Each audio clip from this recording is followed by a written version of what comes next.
पहला बच्चा, पहली औलाद बेटी होती है, वो उन औरतों पर फजीलत रखती हैं जिनके यहां पहला बच्चा बेटा होता हो। हदीस सुना दी है मैंने आपको। मुमकिन है कोई कहे कि साहब ये तो हमारे हाथ में ही नहीं है।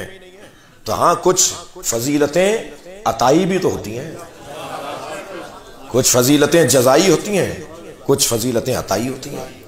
ये उस खातून पर अताए परवरदिगार है कि उसे अल्लाह ने पहले बेटी दी है।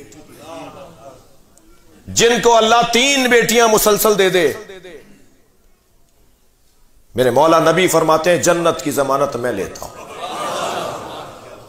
बेटी, खुद इस लफ्ज बेटी में कितना प्यार है कि कोई उनसे पूछे जिनके यहां बेटी नहीं है। यह है तमहीद जिंदगी।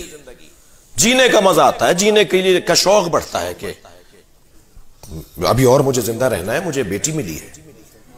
मैं और आप तो क्या हैसियत रखते हैं जब सरकार दो जहां ये फरमाए कि फातिमा को देख के तबलीग में लुत्फ आता है फातिमा, मैं हौसला पाता हूं तुम्हें देखकर।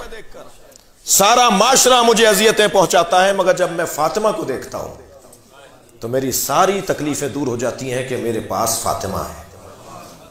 बेटी तमहीद जिंदगी। ये जब असले जिंदगी में ढलती है तो ये बीवी बनती है। बेटी जब जौजा बन जाए तो ये असले जिंदगी है। खबरदार बेटियों को घर ना बिठाओ।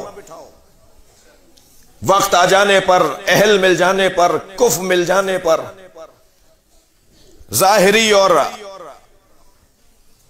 बज़ाहिर कोई अगर हम पल्ला है मिल जाने पर इनको बुया दो। अलबत्ता तालीम, पढ़ाई इनकी अपनी जगह जरूरी है, इसलिए कि अगर खातून तालीम याफ्ता नहीं होगी तो समाज तालीम याफ्ता नहीं होगा जी। और दीन भी इन्हें देने की जरूरत है। औरतों में खास तौर पर दीन का जज्बा मर्दों से 3 बराबर ज्यादा है।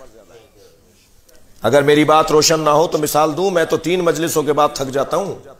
ये सारे दिन मजलिस एक घर से दूसरे घर में, दूसरे घर से तीसरे घर में, और उसके बाद भी घर आकर कहती हैं एक मजलिस रह गई है वो करके आ जाऊं जी। नमाजों में ज्यादा, मुनाजात में ज्यादा, ज़ियारात पे ज्यादा, मुसल्ले पे ज्यादा, मजलिस में ज्यादा अगर कोई नजर आता है तो वो खातून नजर आती है, इसलिए कि इसके अंदर दीन का जज्बा ज्यादा है।